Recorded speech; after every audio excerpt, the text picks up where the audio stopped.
All right, good morning, everyone. It is 8:02 in the a.m., Tuesday, October 16th, here at Fairbanks Economic Development for the Energy for All Alaska Task Force meeting, the weekly meeting. With us this morning, we have Ryan Schryver. He is director. I did pronounce that correctly? Close enough, Schryver. I've been called a whole lot worse. Schryver. Oh, okay. My name is Jomo. You have no idea.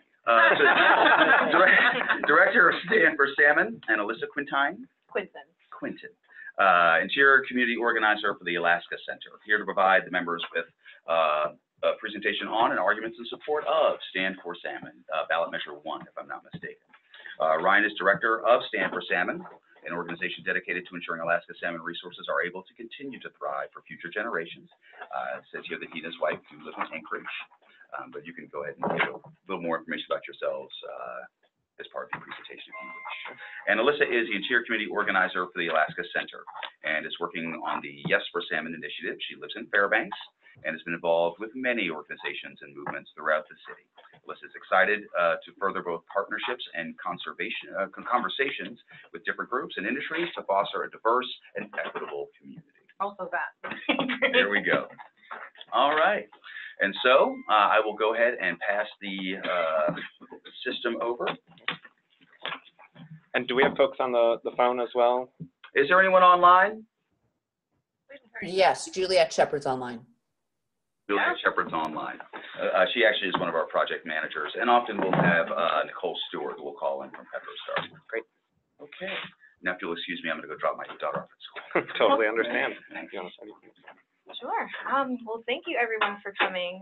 I recognize some faces in here, but what I like to do during presentations is just have everybody go around and say their names, because we like to know who we're talking to. If that's something you're comfortable with, we can do that. Okay.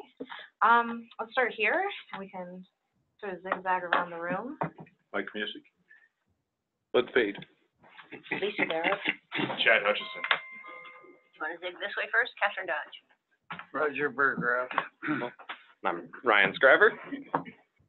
John Davies. Carl Wilkie. Elizabeth Foster Dabney. Marianne Nichols. I'm Michelle. I'm sorry. So I'm another project manager here. I'm just going to sit and I'll jump over and this kid's school. Oh, yeah. All right. Well, thank you. And? Oh. And Dan. Take care. All right. Well, welcome, everyone. Nice to meet you all.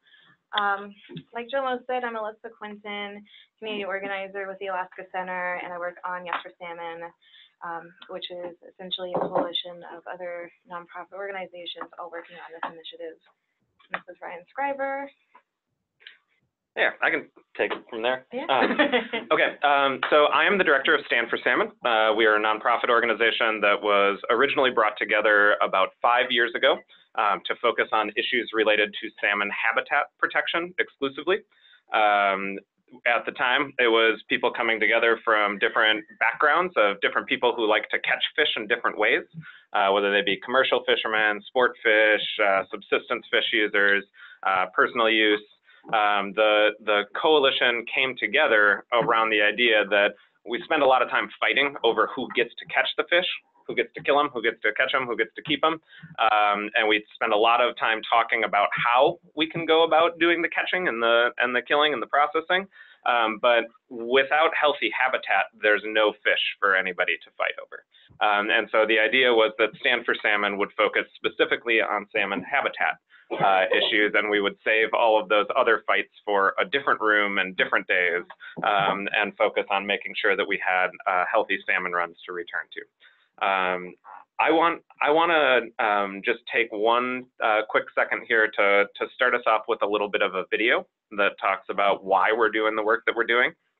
And then I'm mostly gonna, I'll give a brief overview of what I think are some of the key components of this ballot initiative. And then I wanna get into question and answer and discussion as quickly as we can, because I know that this is a topic that people have a lot of questions about. So we're gonna start with the video, and this is available on our website anytime under the resources column.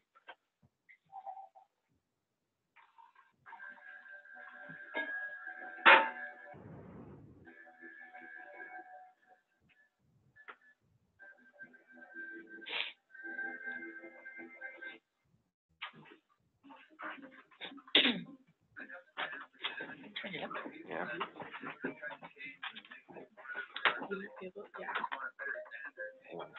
More protection for the habitat. We want to make sure they're salmon for a future generation in Alaska. Plain and simple. Salmon is the lifeblood of our community here. We depend on it to nourish our bodies. Many of us depend on it economically. Everything here is tied to salmon in some way. Fishing provides everything we need. It keeps our communities alive and our children available to have a future.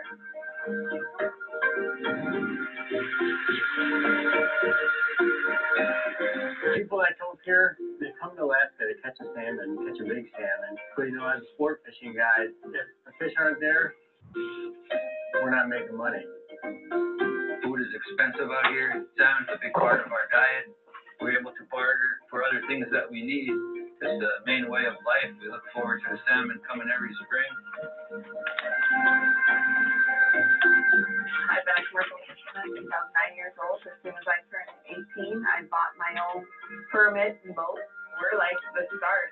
The fishermen, you know, we hire cooks and babysitters and young children to help, and even kids that have to pay for college. My family's employed 10 to 15 people, and that's just one out of many.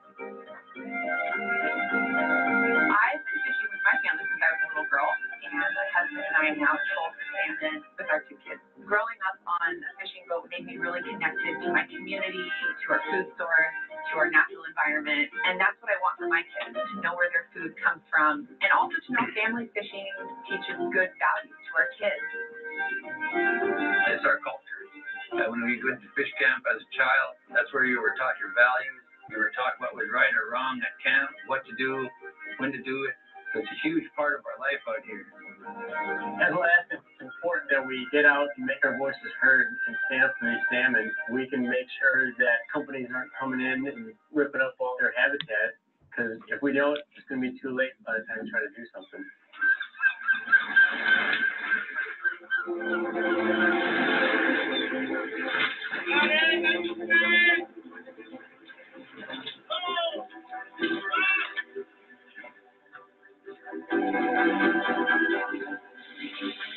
If we lose salmon, the reality of that would be unthinkable. We depend on salmon, and whether it be recreation, commercial fishing, or subsistence, there's a reason why so many people here call salmon the lifeblood of our community. Life will change drastically for the people of Alaska if we lose our salmon. If we lost salmon, it would be devastating to our people. The rural Alaska communities would be depleted.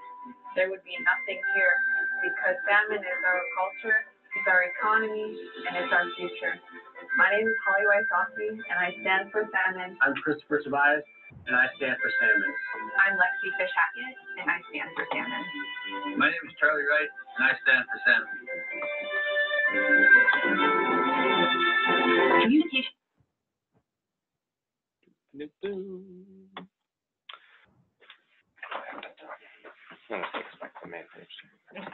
skipped over the contributors. We can go back. Our top 3 contributors right now are Alaska Conservation Foundation, the Alaska Center, and Cook and Lightkeeper. So the point of showing the video is that, I think that we all realize that salmon is a very uniquely Alaskan resource. It's a resource that touches people in a lot of different ways. It's a resource that connects communities in unexpected places. I mean, here we are in Fairbanks. We're quite a ways from the ocean right now. And as we still started the morning by hearing stories about this gentleman here on fish camps going all the way back into the 1970s and spending time and healing in those areas. And so whether you've been in Alaska for 10 generations or for 10 minutes, this is something that can connect and unite us all. And that's why we're here focusing on salmon habitat. The origin for the ballot measure that I'm assuming we're going to want to take the majority of time to talk about today really came about through these discussions of the different user groups, looking at our existing law and realizing that, well, we have many, many different rules and regulations about how we go about catching fish, you know, the type of gear that can be used, when you can catch them. The actual habitat protections, Title 16, the salmon habitat protections in the law, are pretty darn general. We've got some interesting language in the state's constitution that, you know, talks about being an ownership state and the importance of preserving these resources. But when you get down to the actual law, it's pretty darn general. And the existing law says that the commissioner shall issue a permit for all projects unless they are insufficient for the proper protection of fish and game. It's not a bad standard. The only problem is that there's no definition of what the proper protection of fish and game actually is. And so with that in mind, this folks started working first with the Board of Fish and had a multi-year conversation with the Board of Fish where we were talking about what type of changes and updates to a nearly 65-year-old law might we want to see to make sure that we're continuing to develop responsibly here. The Board of Fish made some recommendations. They, you know, can't actually implement law on their own, so they sent a letter to the legislature. The legislature did take up the general issue with House Bill 199, which was introduced by Representative Stutes in the House Fisheries Committee. Unfortunately, despite the fact that there were a bunch of hearings and really overwhelming support for the proposal, it did not advance out of the Fisheries Committee. And that is not entirely shocking for folks who are paying attention to what's going on in Juneau. I have the utmost respect for people and individuals who are willing to serve there and who are putting in a ton of hard work behind the scenes to do the best we can, but Juneau has not been in a particularly effective place at passing a lot of big policies recently. And this, I think, you know, languished there in part because of a system that probably needs some updating and tweaks. But at the same time, we were seeing salmon runs declining across the state, which is not entirely unique. There's a lot of complex reasons why salmon runs would experience declines. But when you're experiencing declines and when a fishery is in duress or under pressure, one of the things that the habitat biologists and the fisheries experts will tell you is that you have to make sure that there's healthy habitat. Without healthy habitat, there's no place for the fish to go to spawn, lay the eggs, and breed that next generation. Because without that habitat, there's no fish to go experience the ocean conditions or anything else. So we knew that we needed to move fairly quickly, which is when the Citizen Ballot Initiative idea was launched. Went through a process that's fairly large hurdle to get something on the ballot. We ended up collecting almost 42,000. The final number of official signatures that Division of Elections came up with was 41,999. Wow. They couldn't find one more to make it 42,000, unfortunately. But that did move towards the ballot. And so with the ballot in mind, what we're looking at this November, everybody's going to have a chance to vote on this on November 6th. The key provisions here in my mind are, right now, the Department of Fish and Game only has authority over the rivers that are listed in what's called the Anadromous Waters Catalog. They only have authority over rivers that are already deemed to have salmon in them for salmon habitat permitting purposes. The problem is that right now we're reliant on a system where the Department of Fish and Game has to actually go out and sample all of those waterways to determine that there are fish in there. And if you look at that Anadromous Waters Catalog, you'll see rivers where there's just a line across the river. And you look at it and say, okay, well, it's anadromous, or it has salmon below that. Why wouldn't it above that line? And it's not because there's a dam or any kind of obstruction there. It's because that's where Fish and Game stopped their field testing for the year. And they would need to go continue that. So the first key provision here is that we're expanding the Department of Fish and Game's authority to all of the waters that have salmon in them. Right now, they estimate that less than 50% of the waterways that actually support salmon are listed in the Anadromous Catalog. So we need to get all of those salmon-bearing waterways under the authority of the Department of Fish and Game. So the way we do that is right now, instead of having a burden of proof on Alaskan citizens or on the Department of Fish and Game to go prove that there's salmon someplace, the new law would switch the presumption and presume that if those waters are free flowing and connect back to the ocean, that they are likely to support salmon. And so if you are developing in an area that is, has free flowing water back to the ocean, the assumption is that you will get a Title 16, a salmon habitat permit, if you want to do development in that area. And so that's a big switch right now, whereas right now the burden of proof is on Alaskans to prove that there's fish there, or the Department of Fish and Game. This would demonstrate that if you want to develop in an area that has waterways connecting back to the ocean, and you don't want to get a Title 16 salmon habitat permit, that you would then go and you can prove that there's not fish in those waterways.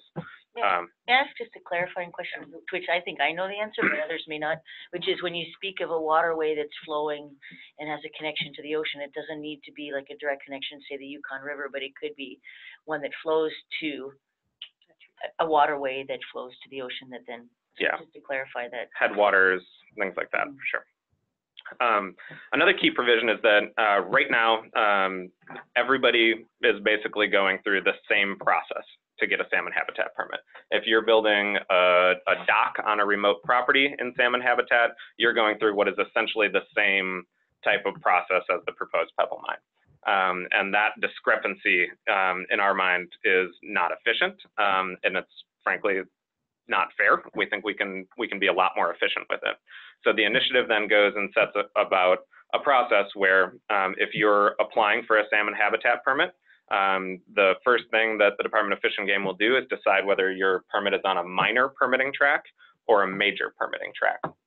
And it's not necessarily about the size of the project, it's about the size of the potential impact to salmon. And so early on, when we were working with folks at Department of Fish and Game, they were estimating that, roughly the track. The minor permits are largely designed to be moved quickly, efficiently, make sure I's are dotted, make sure T's are crossed, and reserve some of the additional scrutiny and staff time at the Department of Fish and Game for the major permitting projects.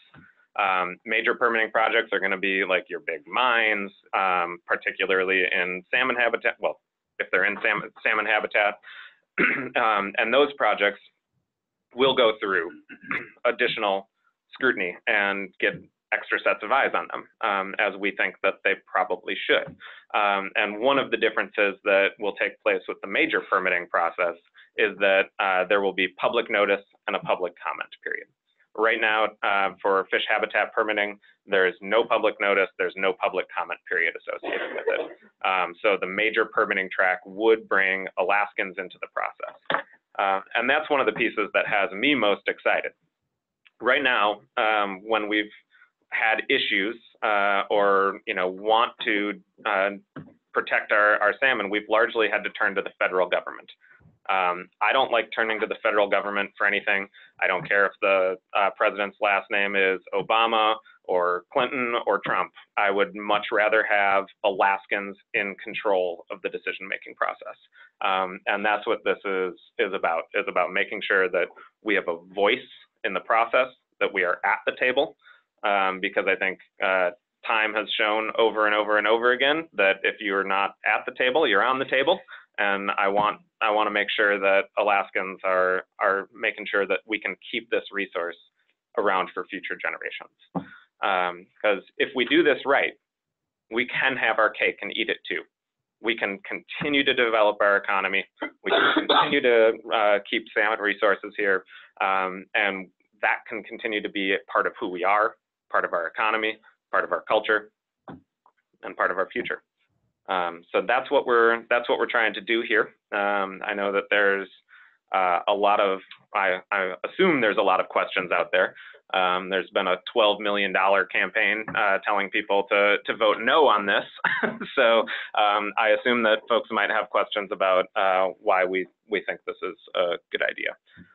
So with that, I will open it up, and it appears this gentleman has a question. My name's Mike. like music. And how will this prevent Alyssa from maintaining the pipeline? I don't think that it will. Let me start by saying I am not an attorney, and if we're going to dive into very specific aspects, there might be some things that I need to write down and follow up with folks on. I don't want to give any inaccurate information here, but my understanding is that any existing project that has a Title 16 permit is grandfathered in. There's very specific language in there that shows that, you know, if your project already has a Title 16 permit, you do not need to get a new one. So in terms of how this is going to implement the existing pipeline, my read of it is that I don't think that there are many impacts. Isn't the concern there about renewing them as opposed to needing to get a new one immediately? It's upon renewal that it will follow the new regs. Yeah, so if you have a project and you got a salmon habitat permit, you know, X many years ago, and that's set to expire, you would be renewing the permit under the new law. So I think that's the concern. Mm-hmm. And I don't know in the case of the pipeline how long the habitat permits were issued for different sections or different activities there. I do know that there are a lot of cases, particularly in the mining world, where a permit might be issued for a 99-year lifespan. So there's a lot of discrepancy in terms of how long and how often things are getting renewed. Well, I worked on the pipeline, and I do know that they're extremely careful working around anadromous streams. And so I think they would have already passed that issue. But it seems, according to what I see on TV several times a night, that they have. So I'm confused. Yeah. You know, Mike. I have some questions here. Well, if you don't mind, excuse the voice. Let me try that first one first. Yeah, you know, Mike, I think that you're right. When we look at the majority of resource development that has gone on in Alaska, I think that the vast majority of that has been done in a very responsible way. And I hear stories like, you know, once a week from people who were involved in building the pipeline or work on the pipeline, talking about how careful they really are. And I believe that is a testament to it being an Alaska run and driven project, where people understand how important it is to do it right.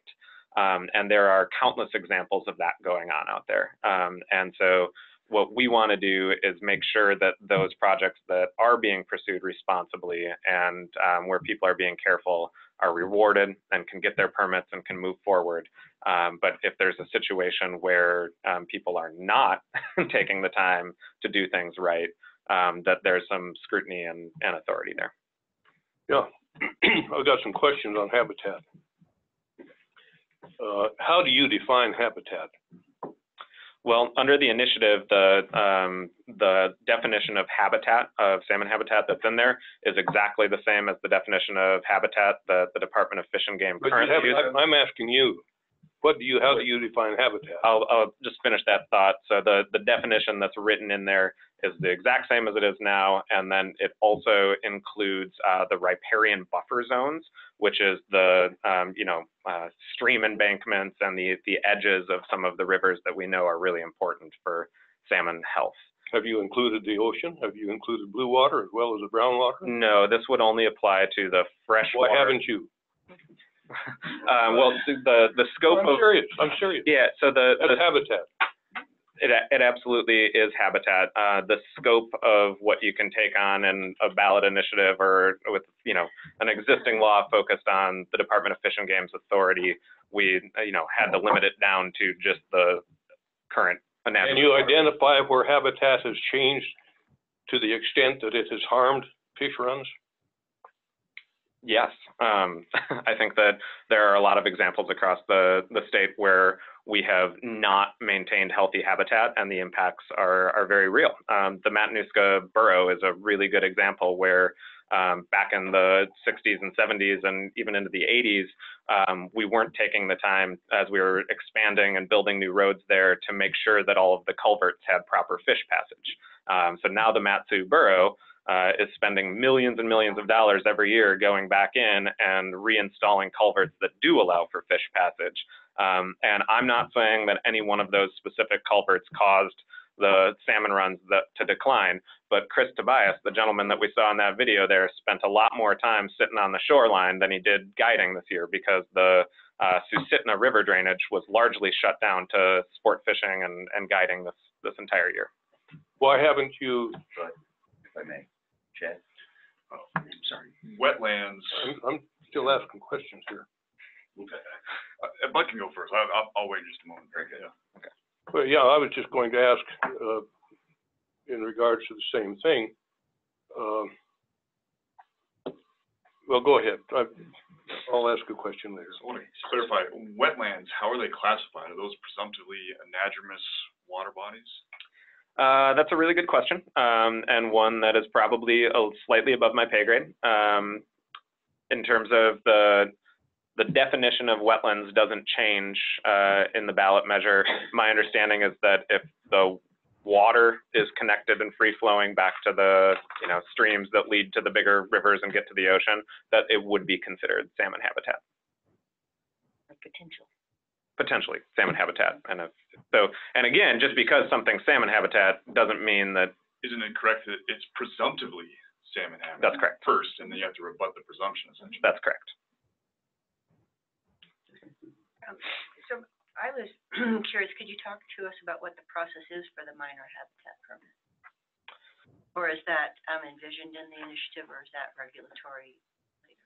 Yeah, so there is a decent amount of you don't want to be so overly prescriptive that you take the power away from the Department of Fish and Game and the experts that are there, and you don't want to presuppose a process. And so there isn't necessarily like a shot clock that is built in there. Like I said, the vision and the conversations with Department of Fish and Game staff earlier on around House Bill 199 that I mentioned were that like 80 to 90% of the permits would probably go through that, be a little more cursory. And so in that situation, what they're usually looking for are things like time of year construction. So if you're building a dock and you're in salmon habitat, is there a time of year that you could do that would be less invasive than others? There's, their job as a permitting agency is to get to yes and to get to a permit. And what this is about is making sure they have the authority and the tools to work with developers to make some of those tweaks. So is there do minor permits need to prove or disprove the presumptive presence of salmon? Do they get into that or not? If you're applying for a minor permit, you're saying you're getting a salmon habitat permit. Yeah. And so if you have a project, whether that be minorly impacted. Yeah. So if you have a project, whether it be a house or a dock or a road or a mine, and you don't want to get a salmon habitat permit, and you don't think that the waterways there are salmon habitat, you can demonstrate that they are not. And there's biological tests that they do that are, again, way over my head, but to determine whether salmon are present or not. Again, it's not just salmon. That's true. Anadromous applies to all of the fish that move in and out of fresh and salt water. And there's like 20 some different variations in species. So to Chad's point on presumption, so the state of Alaska, when it comes to royalties from mining, we get very little. So if we're switching that, it's my understanding that this would put the onus on industry as opposed to the people of Alaska and the state of Alaska when it comes to presumption, so that Alaska is not paying for these testing, but that we're asking corporations that are coming in that want to responsibly develop in our state, that presumption is false. The reason behind that is for industry as opposed to continuing to put that on the state. One of the stories that comes to mind for me when we're talking about the presumption of anadromy is, and I don't always like using this as the example because it's kind of I don't know, but the Pebble Mine, in their efforts in Bristol Bay, the Pebble Partnership, there was areas that they were looking to develop under the mine plan that the local indigenous population said had salmon in them, and the Pebble Partnership said, nah, there's no fish there.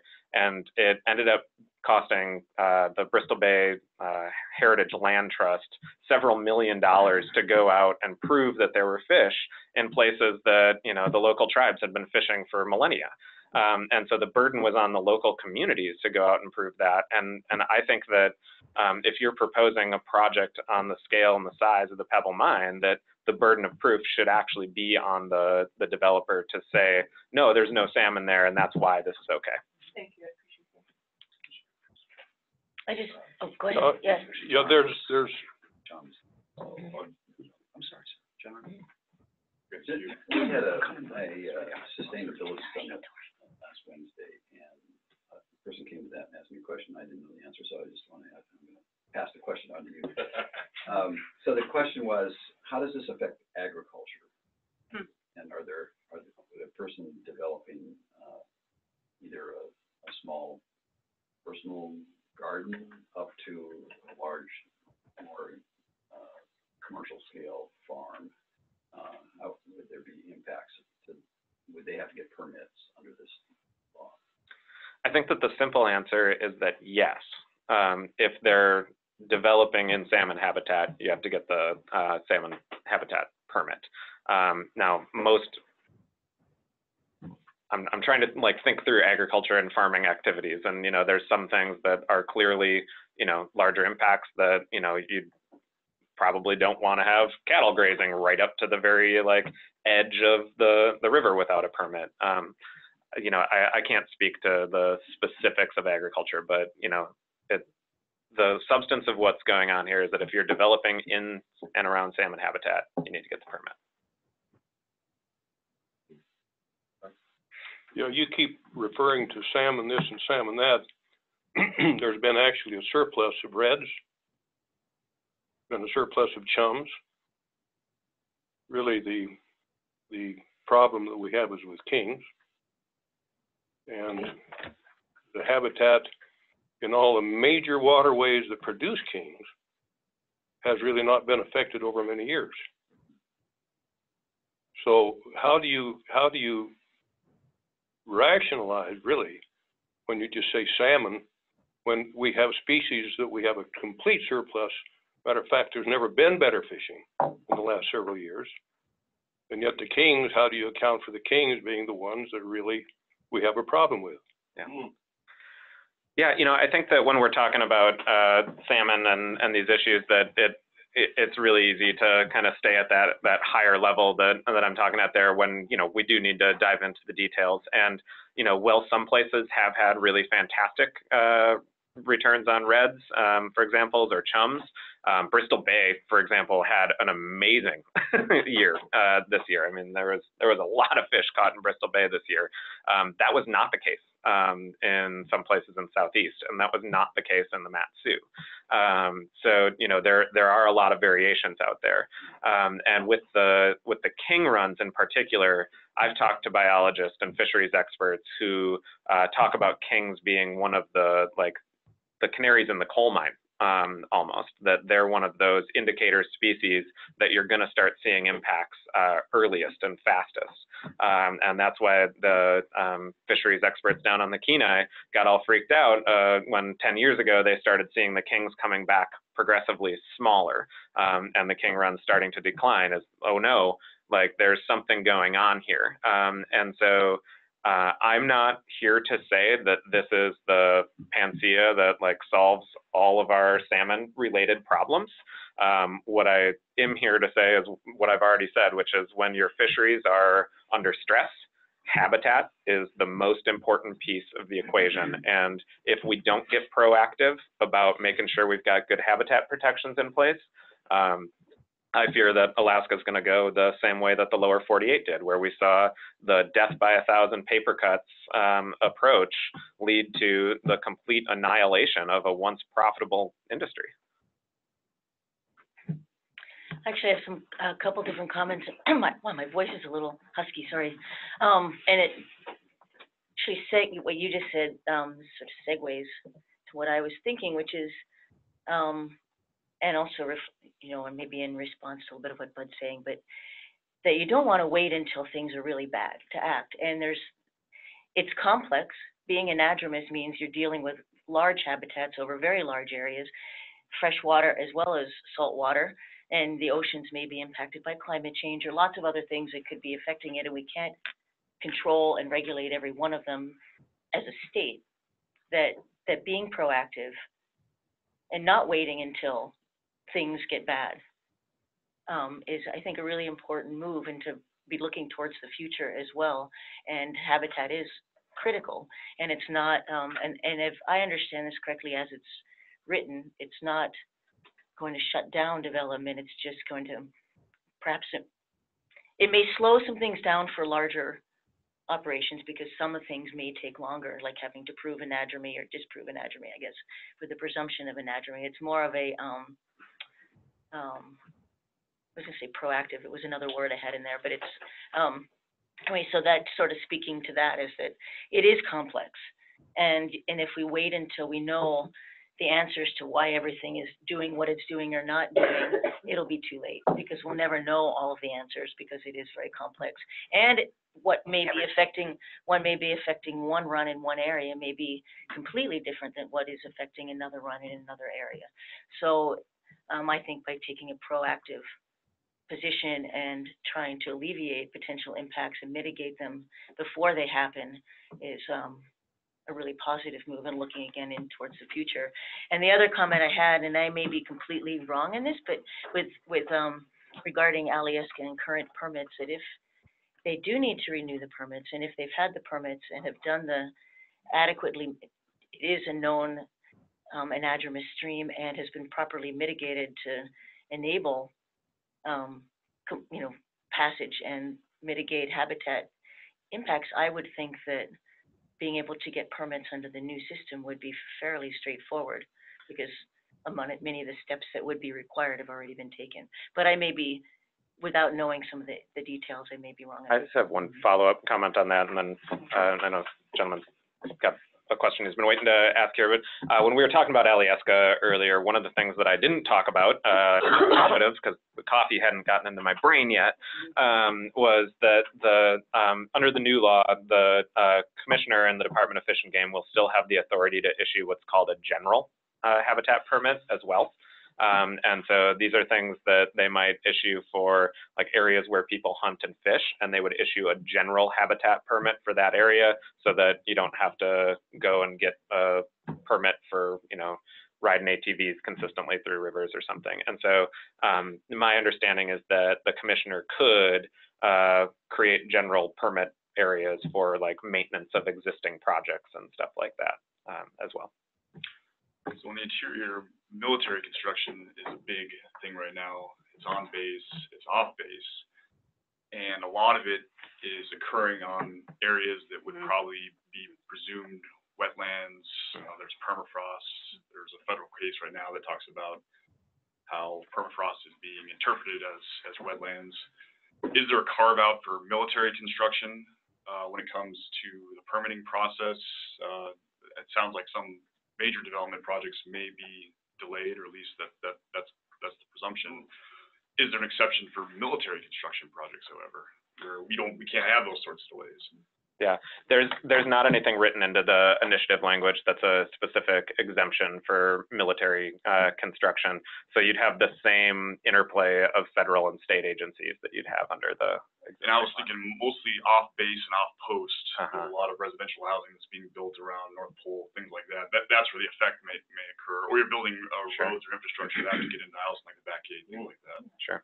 Good question. Can I follow on that one? I'm also thinking about war games. Out in the middle of everywhere. I can't hear you. I'm thinking about war games out in the J-Bear, yeah. The entire J Park. Yeah. Right. And I don't know, I don't know what all's involved there, but I hadn't thought about the possible that could have permitting. In all honesty, this is the first time this one's come up in conversations for me. I think it's an important one, and one that I will check in with some folks who have letters after their names and might understand the intersection with military and permitting stuff a little bit more. This is the second time of major consideration come up at this conversation, for which it doesn't sound like it's been considered. And I'm just going to lob out that is one of the risks of an initiative process, because these are major deals. Again, we're speaking of sustainability, again, we're trying to boost our agriculture as one of our major vulnerabilities, particularly regarding green crops. Again, we got lots of meat around. Scurvy used to be a problem. Thankfully, it's not, but if we have a transportation hiccup that lasts more than 3 weeks, it will be a problem here. And then again, of course, the military. So I'm just lobbing that out there. It would be nice to actually have a little more clarity on a number of these issues. We just don't have a whole lot of time for it before November 6th. Mr. Burbank. Yeah, the ballot measure really is a broad brush type deal. And if it passes, they're going to have to come up with a whole set of new regulations. I have a degree in wildlife management and conservation. I worked for the U.S. Fish and Wildlife Service while we were still a territory. I've had a keen interest in wildlife management and especially fisheries. I've known a lot of people out in the bush and have worked with them. And I have some serious concerns about what is proposed in that ballot measure. I worked under federal control of the fisheries, and I know what happened there. When the state took it over, they did a hell of a lot better job of managing the resources. And I feel basically they have done a good job of identifying streams.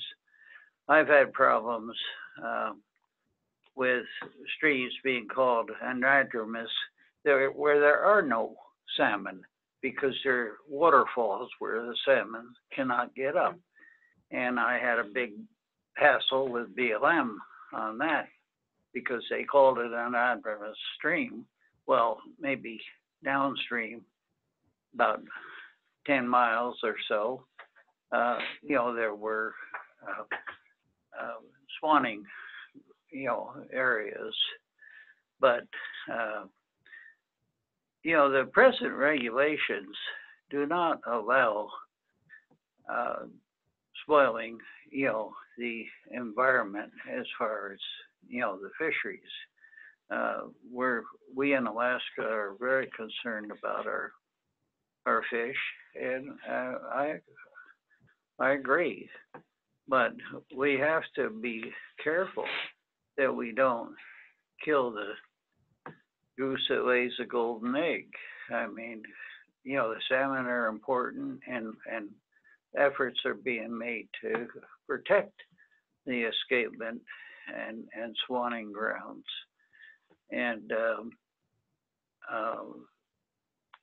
but there are other entities that provide for our livelihood. The oil industry is very important. Timber industry has pretty much been decimated. We've talked about agriculture, mining. I've been involved in mining. I know what we have to go through in the permitting process there. So I just have concerns that we're trying to reinvent the wheel. And, as been mentioned previously, Fish and Game has done studies on, spawning and escapement. And, we've had good escapement, but when the runs come back, a lot of times they've been, they're much smaller than they should have been. And, as was mentioned, I think the oceans need to be considered in, the grand plan. And how you control what happens on the oceans is a good question. But I think by and large, the state Fish and Game has done an excellent job in managing their resources. And I just don't want to see, if this ballot measure passes, it's going to throw everything in disarray as far as projects that are, and going. Donlin Creek is one thing. That's necessarily the case. What's that? I don't know that that's not necessarily the case. Well, I kind of wonder. Everyone's just kind of wrestling with the risk factors on both. Yeah, but I mean, Pebble project is being considered now. It's much smaller and it would have very, very little effect on the streams. And yet you have those people that are anti-mining trying to kill that project, which would bring jobs, economy, and a better life in those areas if the Pebble project was able to proceed. Donlin Creek is a very big project, and they've spent billions of dollars already trying to go through the permitting project. Sure, it's a big project, but it's being designed, to take into consideration the environmental factors. So I'd hate to see that project killed. Of course, oil is very important. Well, we also Thank Rick, you for Rick that. here from Tower Hills. They've been Just doing a lot of work for a long time. just some comments on some facts here. Never is there mentioned anything about management. The plain and simple fact is that in the 80s, for 10 solid years, districts 1 and 2 of the Yukon River had a quota from 65 to 85,000 king salmon. They surpassed that quota for 10 solid years, and in 3 of those years, they doubled that quota with commercial fishing. They drift net in the current down there, and they also drift net below Galena. The subsistence board okayed that. But the problem here is that not only have they overfished commercially some of those districts, including part of the Kuskokwim, but nobody ever mentions the hatcheries. We found here just this last year that they dumped something like 73 million smelt of chum. And we used to think that the king salmon existed even in the ocean at different levels of temperature. And therefore their food was different than the chums and the pinks and the reds and all the rest of them. They've since found out that that is not necessarily true. So now there's competition for food for every square meter of ocean that you have. There's competition, and it can only carry so much food for any species of salmon. So now you have competition for the kings, and it's the kings that have raised this big brouhaha, because all the villages on the Kuskokwim and the Yukon River basically used to put up kings for their food. They would trade chum for their dogfish. As far as the habitat is concerned, it hasn't changed since I've been fishing, and I've been fishing for over 50 years on those rivers. It hasn't changed a bit except for natural reasons, so runoff, changing of the channels, and some of these kinds of things, which is a natural phenomenon. But as far as man-made, or as man-affecting habitat, there hasn't been any change on those major waterways, and they're the ones that produce a major part of the salmon.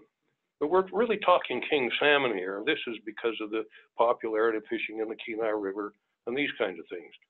Nobody ever mentions habitat until just this last year when the scientists did some real good study on the habitat in the blue water, what we used to term in the legislature as the blue water as being the ocean. So before we get all hung up on habitat and how the human being is ruining the habitat, we better start looking at our own fish and game for better management practice. And they're aware of these things, and they're trying to do a better job, very frankly, because we get to talk to them on the river every year, and they're aware of these things. But it's not just related to habitat, and you were right when you first started your talk, because it's a very complex reason for some of these things to happen. There's climate, there's habitat, there's a whole thing. But we always leave management out, and management has been one of the biggest things that this state has done to really denigrate the salmon runs, the king salmon runs in particular. Those are my comments. I don't disagree with you on the importance of active management. That's a key piece of the puzzle. You know, we're taking a whack at a chunk of the puzzle here with this initiative by focusing in on the habitat. And I did want to make a comment a little bit about process and kind of where we go from here. And I should also say that just because I haven't spent a lot of time thinking about an issue doesn't mean that folks who are involved in drafting this didn't. There are a lot of folks and a lot of people way more intelligent that understand the nuances and complexities of this stuff much better than I do. But regardless, where we go from here is, should this pass, the Department of Fish and Game would go through some rulemaking and, you know, regulatory process to, you know, set out some of the pieces here that are open to them to interpret. And then after a 2-year kind of what I would call like a cooling period, a waiting period, the legislature gets another bite at this thing. And we've had initiatives in the past that have passed, and then 2 years later, the legislature said, you know what, we don't think that was a good idea. We think that was bad news, and they've completely gotten rid of the initiative language. We've had situations where the legislature has gone in and tweaked ballot initiative language later. And so I think that this is a damn good ballot initiative. And I have read it through several different times. I have talked to people all over the state about this. Every place has a different and unique question or concern that might come up. And at the end of the day, where I land on all of this stuff is that we are looking at a largely, we're looking at the most positive thing that we can do for Alaska's salmon fisheries, and the most positive thing that will have been done in 65 years. This is a huge step forward. And if there are small components of it that need to be tweaked and altered and changed down the road, there is a process for doing that. So I think that sometimes the hyperbole and the, you know, sky is falling type language frustrates me when I see it out there, because I think that, you know, if there were to be some sort of unintended consequence here, you know, there are many ways to go about fixing it. And I will say that, you know, if this is actually killing jobs and shutting down projects 2 years from now, you will find me at the front of the line and the process to try to make sure we tweak it and fix it so that it's not doing that anymore. Just a brief comment. The fighter jets of the 54 F-35s will be here in 2020. The construction is happening right now. We don't even have a 2-year window in the interior anyway. I'm just curious, the effective date on this, if this passes on November 6th, regulations take 2 years. The legislature has the ability to overturn 2 years. Mm-hmm. But as far as the other provisions of this, what is the effective date? Is it effective 2019, for example, January 1st, 2019, or what is, usually legislation has an effective date? Yeah, my understanding is that it becomes the law of the land, like effective immediately, and it authorizes the Department of Fish and Game to do some of the rulemaking and the, you know, iron out some of the pieces of the puzzle that they're in charge of. Solely. You made a statement that this would make the most broadest impact to improve salmon in the last 65 years or something. Would you describe, I guess for me, you haven't made the case for how salmon are being negatively impacted by our current permitting regime, our legal and permitting regime.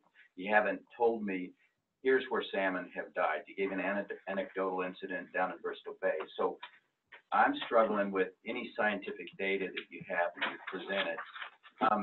And I'm completely amazed that you failed to discuss what we know is happening regularly in the seas. Thousands, hundreds of thousands of fish are dying in what's called bycatch. That we know.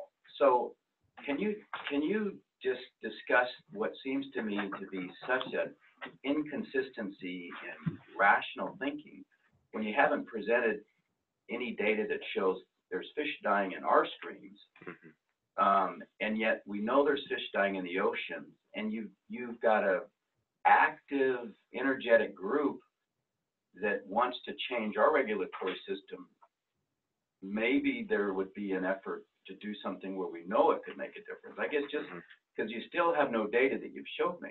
Sure. We all love salmon, and I've got salmon in my freezer because I was blessed to be able to get some this summer.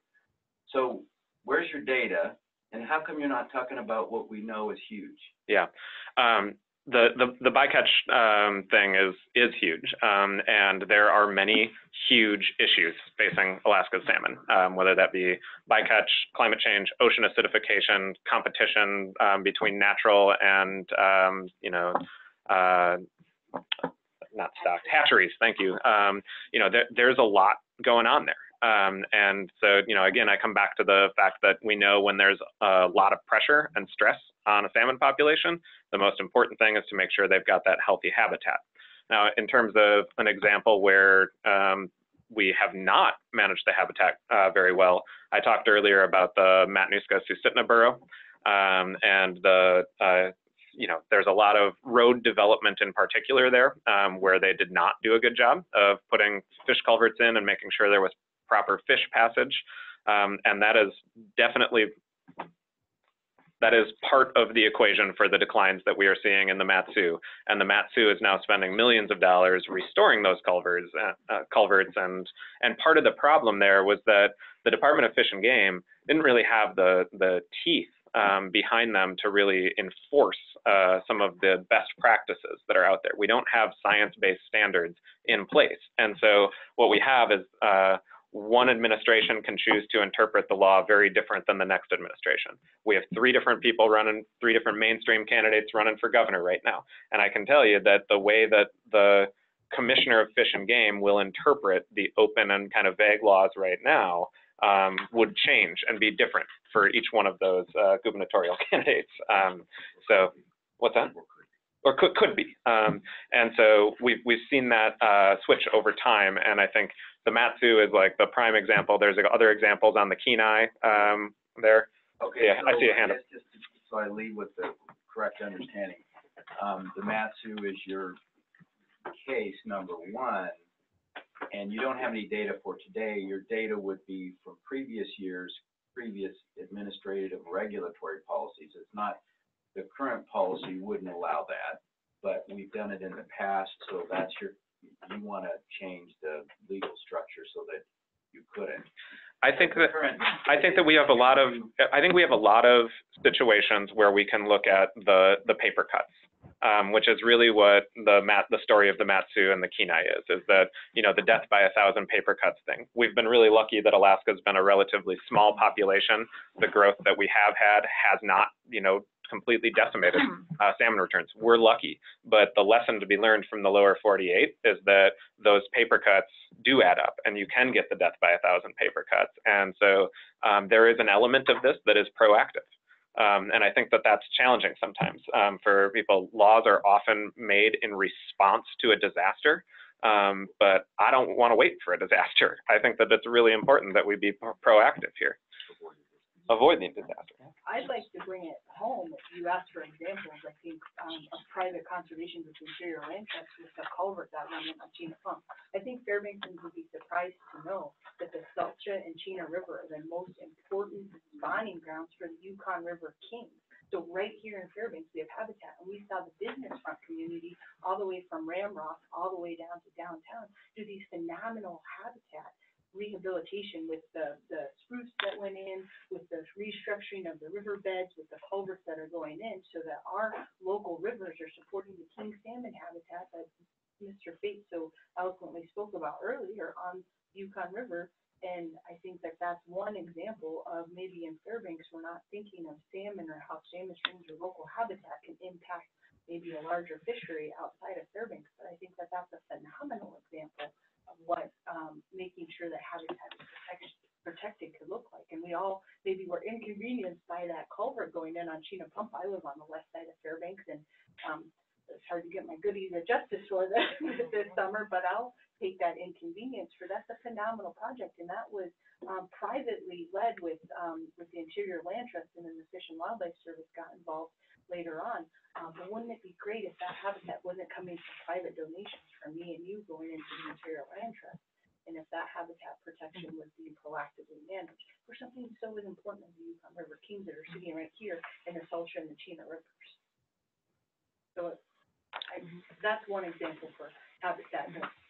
for me, impactful for us as Fairbanks. Roger was first. Yeah, I'd like to just make one point. I was glad to see that done. Basically, you know, that slough there, or you know, Cripple Creek is for overwintering fry of king salmon and chum. So, but as far as I know, and for history, I don't think that has been a spawning stream, but it's been an overwintering area. You've got to get there, through there, right? So Well, the ground- it's changed drastictically. What happens And if of course, we there's didn't mining that is still taking place there. Rivers flow. But it's you know, you know, I mean, agreement. You know, if you could improve an area for overwintering fry, that's very important to their survival, and you know, eventually getting out to the ocean. And I think about it, we had to do that retroactively, right? Think about the cost that went in retroactively to fix that. If we're doing it proactively, this fact on this sheet right now is just mind-boggling to me. $5.5 billion for salmon recovery efforts. Our economy is in the tank right now in the state of Alaska. We have a multi-billion-dollar renewable industry with fishing. Did you imagine if we were proactive enough that we don't risk that renewable industry and have to pay? We couldn't put $5.5 billion into fixing fish habitat right now in the state that we're in the current economic state we're in. So I feel highly encouraged that we have an opportunity to do things right when we have these really vivid examples outside of Alaska, how things have probably failed. And I'm gonna, maybe probably reiterate a little bit of what I would speak. I don't know that anybody has said that the current system with Title 16 has been a failure, but that it can be improved upon. And part of this is clarifying language that is, as currently written, does leave the ability to the decisions on how things are interpreted to the commissioners at the time. And there, and that even includes like moving the habitat division, you know, how things get shifted around. And it is, and if you, and I also don't believe in looking at this Title 16 and the habitat permitting it's not, and you even said so earlier, it's not the panacea to everything with salmon. If you look at, it is very complex. There are a lot of agencies and individuals, state and federal, and also international agencies that deal with salmon issues. And it isn't, one thing isn't going to save everything, but each piece matters, where bycatch, whether it's in state waters or in federal waters, who regulates that depends on whether it's federal or state, and the North Pacific Fisheries Management Council would come into play depending on the fishery that's in the National Marine Fisheries Service. And so I don't think that those things are being ignored, but not everything is being included. Like, you know, the North Pacific Fisheries Management Council and National Marine Fisheries Service, when dealing with what's going on in federal waters, aren't going to be considering what's going on in the Kuskokwim, because that's outside of their purview. So there's many, many pieces and many aspects to what is involved in salmon management, salmon habitat and protection. And this is just one small, very proactive, what I consider more the precautionary principle approach, where instead of assuming that a river is not anadromous until proven otherwise, it's basically assuming anadromy and acting accordingly unless you can prove that it's not anadromous. So it's more of it's taking a more precautionary approach, and it's not negating the importance of all the other factors. Sure. So just a question, you mentioned the cost piece for a minute, and I think you actually wrongly understand how projects work, because they do reimburse agencies for the cost. So I think if you actually look at the actual practice, that's not correct. But to talk about costs in the salmon industry, have you looked at the ICER report, and would you comment on the fact that the fishing industry in Alaska costs the Treasury money? And would you discuss that and describe how you are you familiar with the ICER report? I'm not familiar with the report you're referencing. So I'd encourage you to look at that, because it's done by the Institute of Social and Economic Research out of the University of Alaska. And they looked at the monies that come in from the fishing industry to the government, and they look at the monies that are spent by the government. And the facts are that the fishing industry costs the state treasury money. Now, we can debate the other benefits of fishing and the fact that I have fish in my freezer and that we like our fish, but just from the dollars and cents, it seems that there's two areas in which you're kind of maybe not looking at the facts. One is you don't understand how projects work and you make an assertion. Two is you're not really looking at the impacts on the state treasury, and maybe that's just better left unmentioned by your group, but that would be an interesting report for you to respond to. So I have a clarifying. So could you speak more on exactly what part of the project, what part of the project processes that you're referring to? Typically, a project has a reimbursable agreement. For example, and if you go into environmental impact statement, like the Donlin project just did, they had a third-party group that's hired by the federal government through the EIS under NEPA, and they pay for that. And so the costs of that are actually borne by the project proponent. I worked for that company, that third-party company that wrote the EIS for Donlin. And the way that, okay, so then you would know that the project proponent pays the bills that are directed by the agency. That's how it works. I won't go into it, but there are often third-party contractors that are hired because an agency doesn't have sufficient personnel to manage the writing of it. We weren't doing environmental analyses and doing the proving anadromy or non-anadromy in streams. What we were doing, and this is a case right now too with the Arctic National Wildlife Refuge, that there's a third-party contractor, and then they'll do other subcontracts because you need expertise and personnel to help put together a very large document like that. And what we were doing at URS, which then became AECOM, was doing the actual scoping and things like that, and writing the reports in conjunction with BLM and Army Corps of Engineers and others, particularly Army Corps of Engineers and Donlin Gold. Anyway, so that's sort of. But nobody responded. I mean, anyway, I gotta go, and I just was interested in your assertions. Chad. So I just had one question. So I'm looking at 1605, 871. I've heard the permitting process. I want to clarify who needs a permit. I've heard major corporations, big development projects, things like that. But at 1605, 871 says a person must obtain an anadromous fish permit before initiating any activity that may divert, obstruct, pollute, disturb, or otherwise alter anadromous fish habitat. So presumptive anadromous fish habitat, including wetlands. That seems like a pretty broad definition of who has to obtain a permit to use presumptive anadromous fish habitat. Does that include people just driving across wetlands, or what? Presumptive.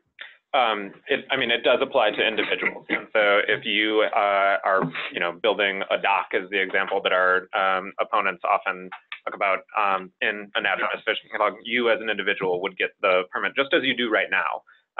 If you're going to do any of those activities in fish habitat, you go through a permitting process now. What if you're just on a four-wheeler splashing around in some wetland area, though? Presumptively anadromous fish habitat, according to this, the way it reads, you must obtain a permit. I'm going to try it a different way. It's because you're talking about things that are actually building into the river or going across a stream. It's a very broad definition. If you're trying to build a cabin on the bluff of the property you bought, and if the hose water might run down to the river eventually, you would have to go have a discussion with somebody. I just want to clarify, this does not say construction, though. This says must obtain for use or disturbance of any presumptive anadromous fish habitat. Am I incorrect? Am I reading it wrong? No, and I think that's very close to what the existing language would say as well, and how it is being played out in practice right now. People don't need permits to go drive across wetlands and disrupt the water bodies, right? In some areas. Probably shouldn't do it because that would be really, anyway, People do a lot, I but mean. they do it, yeah. There's like 16.8 In some areas, million miles of wetlands in the interior. in some instances, you do under the entire, and Yeah, you already have to, already by a current law, so this. to get a fish, hold on a second. I ride four-wheeler. Are you telling me that I have to get a permit to drive across wetlands? in some areas you do, and the commissioner still has the authority of. I'm just curious, where are these areas? I've never heard of that before. We can follow up afterwards and talk about specifics in like. I'm very curious. Yeah, I mean that's warranted. We can exchange information, and I can talk with some folks with Fish and Game, and we can feel provide a map, because like we said, that's already current law as it is right now, and that's okay if a lot of folks don't know that, but it's good that this conversation is happening so folks are aware of the impact. Though, that every water body, including wetlands, is presumptively anadromous fish habitat. Not every water body. No, it has to have flowing water that connects to a body of water that would run to the stream. So. And those are, it's some pretty, as you noted, wide variability on interpretation. But, yeah, and earlier I thought we specifically discussed the wetlands are included as, Currently on the book. Wetlands are. Wetlands are presumptively anadromous fish habitat? Not presumptively, but you still have to get a permit. So the only thing that's changing is whether you're currently following the rule, or if all of a sudden you just have, the state just declares it. But you've included, so wetlands. Wetlands was already part of it, and so the only thing that is changing is whether you get a permit for it, or whether. Wetlands are not presumptively anadromous. They're not. That's what the only thing that's changing. The only thing that's changing in the definition of habitat is adding riparian buffer zones. Correct. Yeah, but it was not presumptive anadromous fish habitat, correct? As it exists today, it is not presumptive anadromous. They don't go in there and say this presumes this is salmon bearing, right? Okay, anyway, so. But Queen Rasher, I also drive four-wheelers. I grew up off the Hot Springs Road, and as responsible four-wheelers, we're not partaking in those activities that are harmful, right? We're as users of the interior and of the landscape. So I feel like you're getting at something almost like a scare tactic, that we won't be able to drive our four-wheelers anymore. No, the federal court has interpreted wetlands as anything including permafrost by the Corps of Engineers. The Tin Kelp case, it just came out just a few weeks ago that says that essentially there's 11.6 million square miles in interior Alaska that are presumptively wetlands. And then with this. I'm not making that up. That's a federal court decision. And then we go to the tiered approach, and then then we talk about the impact. So when, remind me of the word. Significant impact, significantly, and that definition of significant impacts, we're talking about massive projects here. Well, the language says any activity, 1605-871, any activity, not significant, it says any. And that might be covered under a general use permit that the commissioner could issue for an entire area or region. That might mean a Meyer. Have to drive their four-wheelers. What this points to is that we should rename this. We should call this the attorney's retirement. It will be tested in court many times. I'm not allowed to. And wetlands are complex too. I mean, it's not all wetlands will be. I know they are. If I may, everyone. Fish habitat. If I may, everyone. Yeah. I would like our presenters to be able to have the final word, if I may. Thank you. Yeah, I can close us off here. So I didn't do a lot of talking because I'm mostly just a supplement, but here in the interior, this is really my home and my community. And the thing I want to close off with is that, again, this is a citizens initiative. This came together because people all over the state we're noticing changes, we're experiencing changes, and thought, what is something that we can do at our level so we have a voice, so we have a seat at the table, and we can be in charge of our own resources, our own management, and really start this conversation of how do we move forward as a state, how we move forward as different industries, and how do we do this together as a community and as a state. And that's the part that really speaks to me. When I joined this coalition in February and I read this initiative, I literally thought it was already law. And I was kind of shocked that it wasn't law. And to read what the actual Title 16 statutes say was very mind-boggling to me, of how we as a state could be so rigorous on what we can use, when we can use it, why we can use it, what equipment, but not when it comes to protecting our communities, not when it comes to protecting our workers, not when it comes to protecting the things that we use to sustain ourselves. And so I have been amazed with how many people here feel this way, and even if they don't agree, are still willing to have this conversation and still willing to work together. And that is why I'm here. The work does not stop after November 6th. It continues. This is a first step, and it's not perfect because not a lot of us are lawyers. Not a lot of us have a lot of expertise. But that's not the only thing that's important in these conversations. What's more important is the experiences that we have, that so many people in this room have experiences that we can all contribute to this conversation. And the best thing we can do, especially when this initiative passes, is work together and get it to where it is truly going to be something that we can all be proud of and something that we can do, because all of our industries can coexist. They can.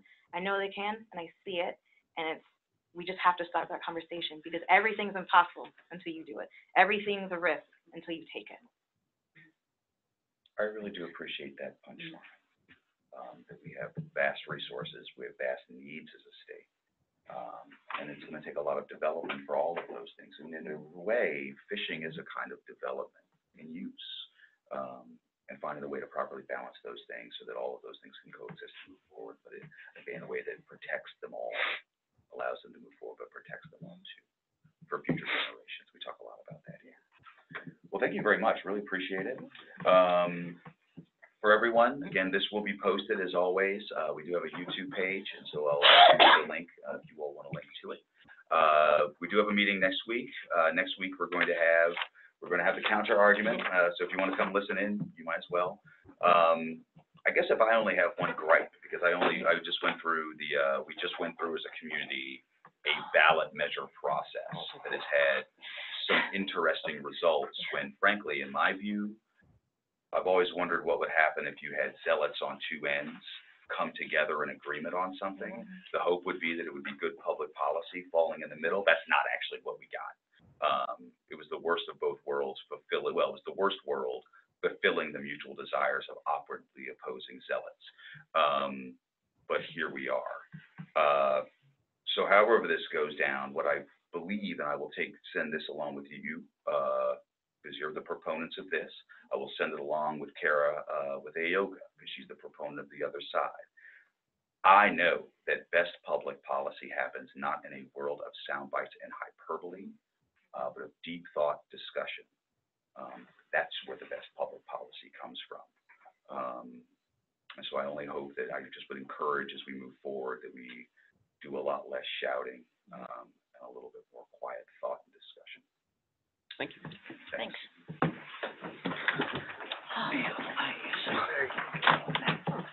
It looks like Rick left his cup here.